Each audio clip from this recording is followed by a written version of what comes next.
Welcome back to the deep dive. Our mission is, as always, to take a stack of sources and really get to the bottom of them to give you the shortcut to being truly well-informed. And today, we're diving into the world of Xanth.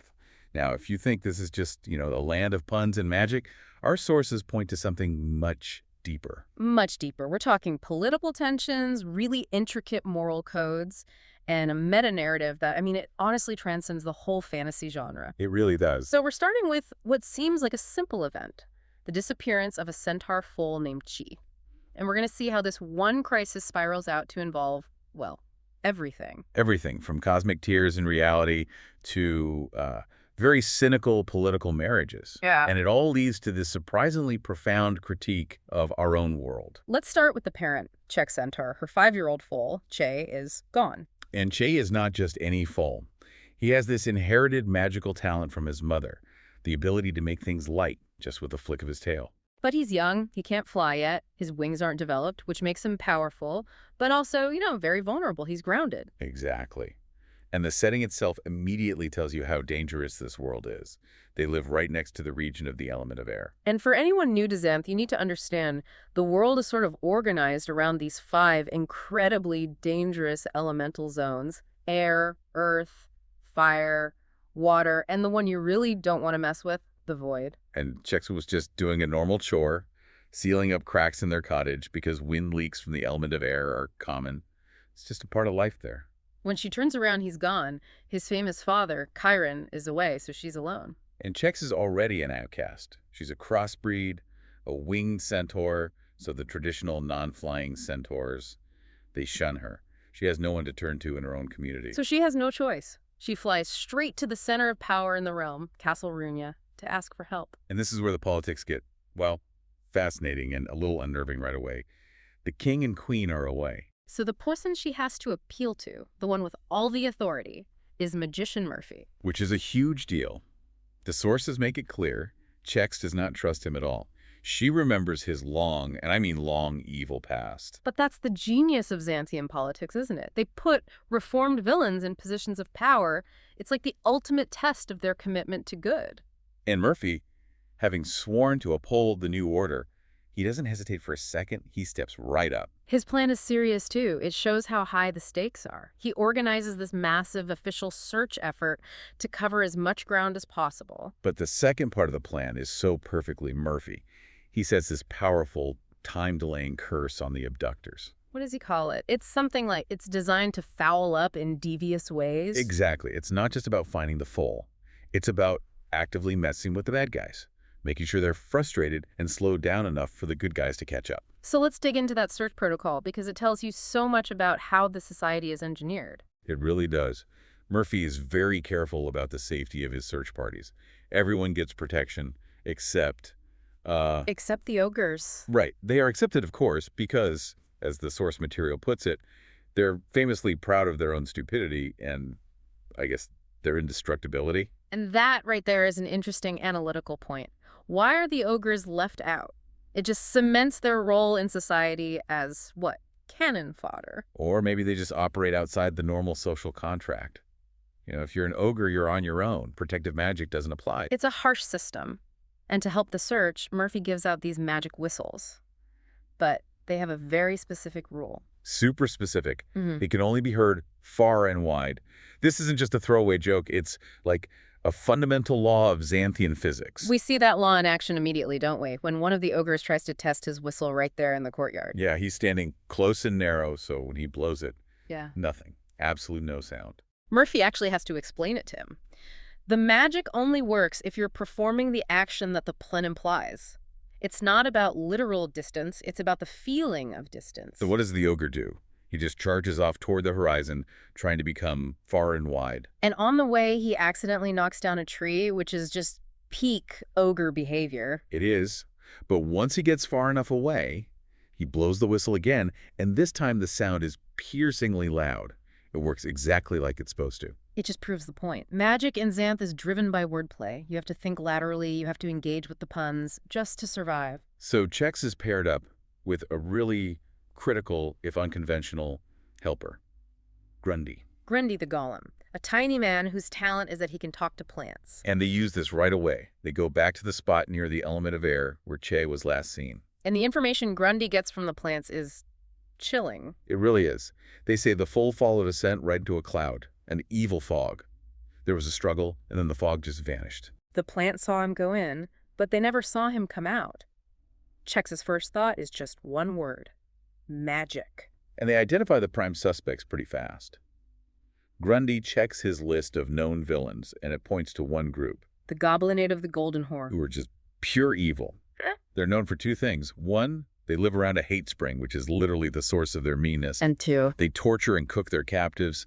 The sources are pretty graphic about what Che's fate could be. and the rescue effort itself is risky. If they send in the ogres might just bash Che along with the goblins because they're so proud of their stupidity. It's a tactical nightmare.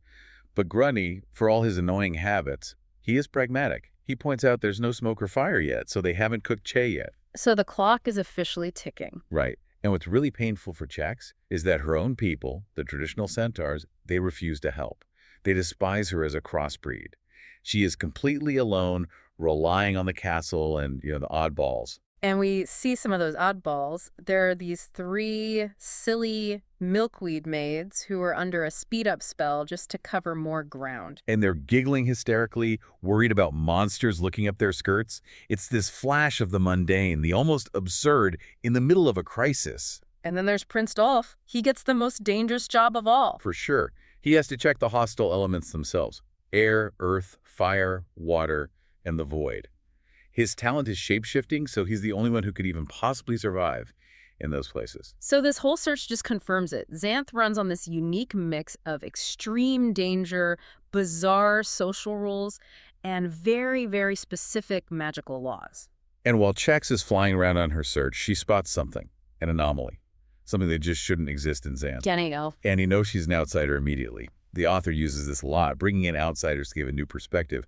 She's described as strangely large for an elf, about half human height. But it's the physical details that are the real tell. She has pointed ears. Which the text is very clear is unheard of on humanoids in Xanth.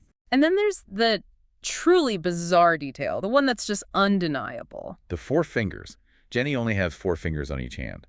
Every other humanoid in Xanth, Chex included, has 5. It's this immediate visual proof that she comes from a completely different reality. The world of 2 moons. And she's also incredibly nearsighted. And she's chasing this little orange fluff ball, her cat, Sammy. Which is another anomaly. Xanth doesn't have normal cats. They only have, pun cats. So Sammy's existence is just as strange as Jenny's 4 fingers. But Sammy is the key. His magic talent is just finding things. And he led Jenny through that mysterious fog, the exact same one where Chen was taken, because he was following a clue. She's first molt wing feather, so the link is direct. Her arrival and his abduction happened at the same time, in the same place. And Chex, in a moment that just shows her fundamental decency, she takes pity on this nearsighted girl. She leads her to a spectacle bush. And the fruit from this bush, they magically fit Jenny's head and instantly fix her vision. And this technology, eyeglasses, it's completely unknown in Jenny's world. The moment she puts them on is when she really understands how strange her new reality is. She sees the finger count, the flying centaurs, everything. And that act of kindness immediately pulls Jenny right into the center of the whole conflict. She follows Sammy and finds Che, who's being held by 3 goblin guards. And their names really tell you all you need to know. Moron, idiot, and imbecile. Not exactly the A-team. No. And Jenny's first rescue attempt is based on pure observation. She has to adapt to Xanth's logic really fast. She sees this cherry tree nearby, where the fruit doesn't just ripen, it explodes like popcorn. So she gathers up these cherry bombs and uses the loud explosions to scare off the guards. And it works. They're so dim-witted they just flee immediately. But the victory is short-lived. Godiva Goblin shows up. She's one of the main abductors, and she is much tougher. She has a magic wand, and she just suspends Jenny and Che in midair. This is where Sammy the cat becomes the hero. The little fluff ball makes this incredible leap and just snatches the wand right out of her hand. The wand falls, the spell breaks, and Jenny and Che are running for their lives. And Che, even though he's only 5, he's a great partner in this. He uses his very specific one-way magic. He flicks Jenny's shoulder with his tail and makes her light. He can't reverse it. The effect just fades slowly over time, but it's exactly what she needs. It allows the exhausted Jenny to keep up with the Centaur foal. They get to a log raft on a river, and they almost get away. Almost.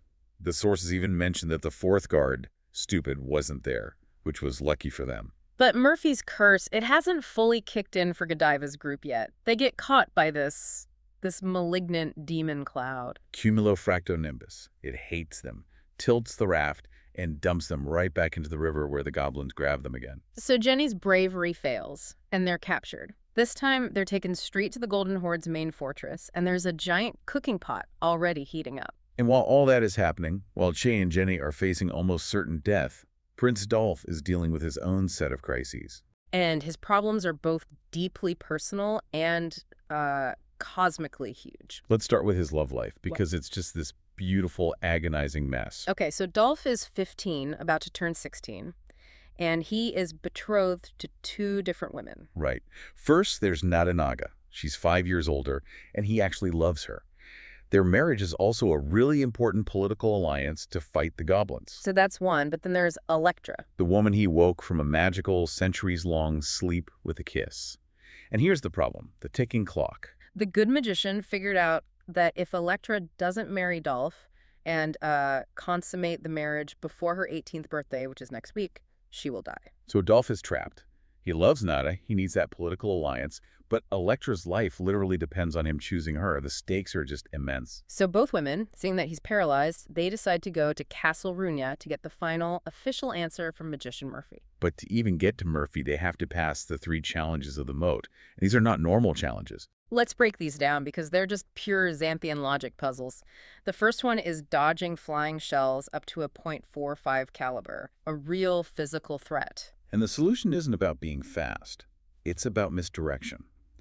Electra remembers this vague concept from our world, from Mundania, about targets. So they just paint a bullseye on a giant pillow and float it in the moat. And immediately all the shells divert to the target. They just walk right past. It's this great example of real-world knowledge being the key to solving a magical problem. The second challenge is, well, it's pretty grotesque. It is a swarm of flying, pulsating, leaking heart attacks. And these aren't metaphors. They are literal, slimy, frantic heart attacks attacking them. And Nada recognizes them. But it's Electra, whose magic is based on electricity, who figures out the solution. She grabs one, and her electrical touch calms its frantic pulsing. She realizes she's acting like a pacemaker. Yeah. She calms them down, and they just float away harmlessly. It's an incredible pun. It connects this complex medical term directly to her innate magic. And the final challenge is this huge moving mass of square berries. They keep jamming up against each other and stopping. A traffic jam. Exactly. And they realize they can't get through it. So Electra uses verbal magic. She just shouts about a jamboree happening at the Gap and mentions the calendar month. And the pun works. The whole jam of berries just rushes off to find the party, clearing the path. It's a perfect example of how words literally shape reality in Xanth. But before Murphy can even make his decision, Dolph is hit with the cosmic threat. The demoness Maitreya shows up. She tells him about the hole in Xanth, which is this shimmering care in the void right near the element of air. It's a gateway between a squintillion worlds, and there's a hideous monster already squeezing through. A monster that could destroy all of Xanth. So this is Dolph's real test. Does he save the world by plugging the hole, or does he rush to save his betrotheds, who Maitreya tells him are in deep trouble with the goblins? And Maitreya's torment is so specific because it targets his biggest vulnerability. The rules of the adult conspiracy. Let's pause on that, because you have to understand the adult conspiracy to get Xanth. It's this cultural agreement among all the adults to keep kids completely ignorant about sex and reproduction. Total innocence until marriage. Exactly. So Maitreya tempts Dolph by suggesting if he rushes to save the girls, he might get to see Nada's forbidden panties just before he saves her. Which, for a boy raised under the conspiracy, would be this huge, catastrophic violation of the rules. She's weaponizing his curiosity against the greater good. But Dolph makes the right choice. He chooses the cosmic threat over the personal one. He decides the hole in Xanth has to be dealt with first. He shapeshifts into a pickle puss, a creature whose touch pickles things and who tastes disgusting. And he literally wrestles the monster into the tear and uses the monster itself as a plug. It's an act of supreme self-sacrifice and, just pure disgust. He saves the world. And Maitreya, surprisingly, she praises him. She says he proved he was brave and smart. He chose the world over himself. So now let's get back to Che and Jenny.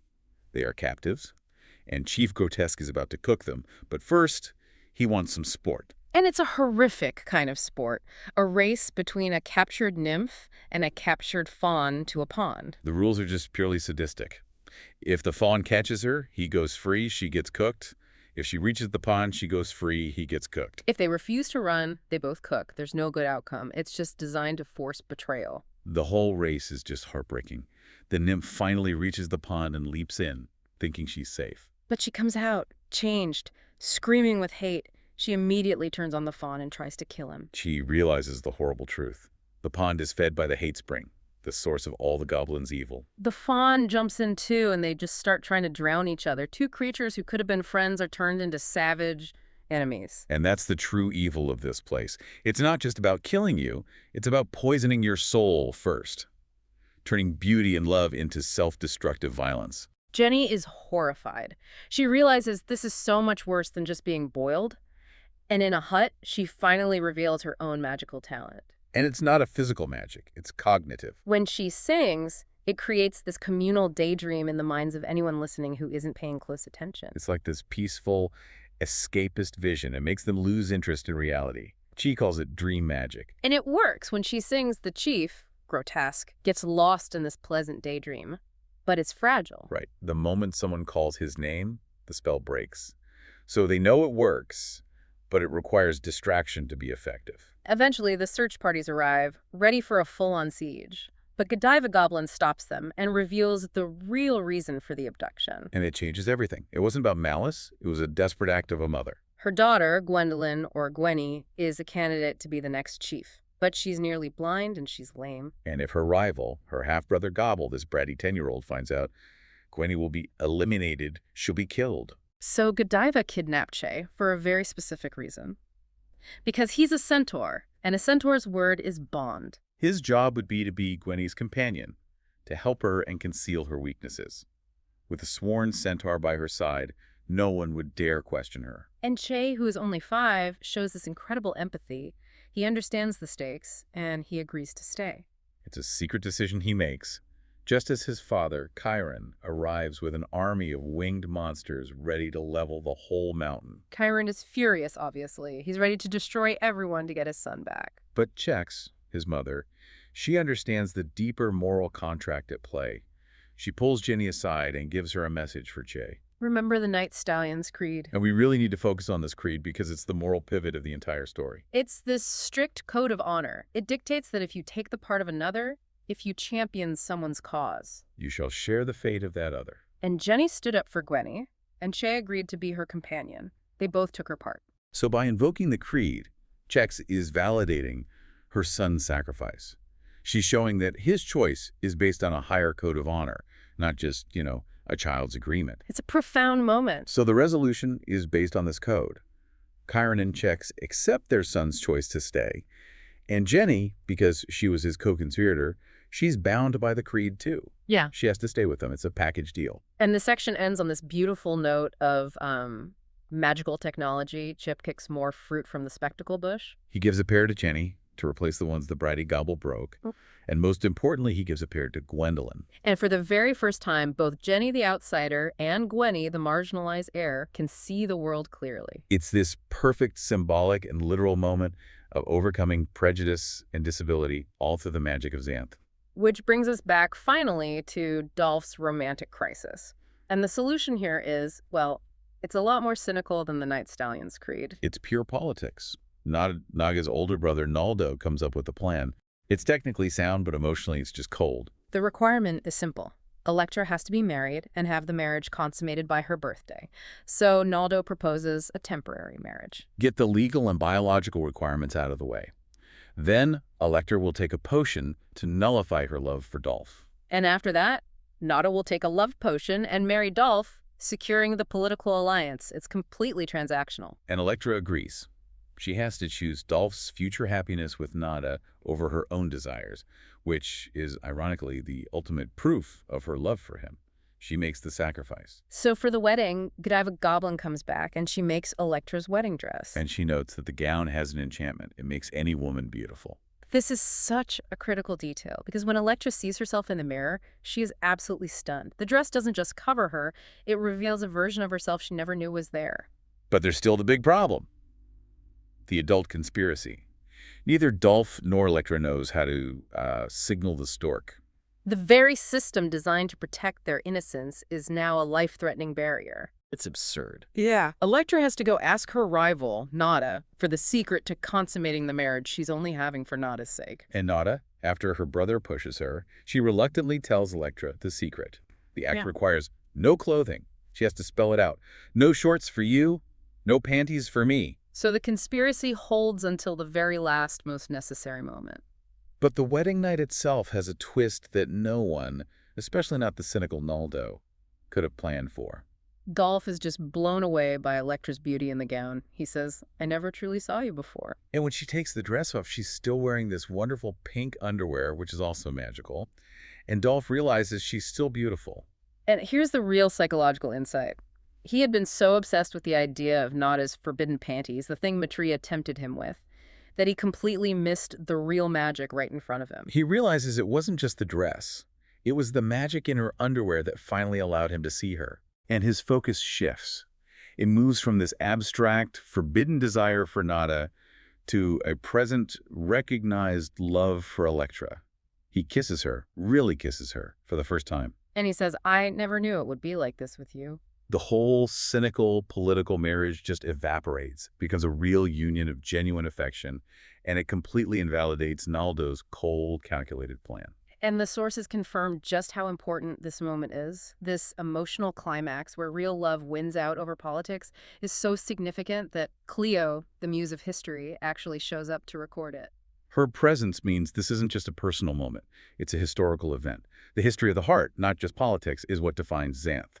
So now we get to the final section of our sources, and this is where everything we've just talked about gets completely recontextualized. This is where the author, Piers Anthony, speaks directly to the reader in an author's note.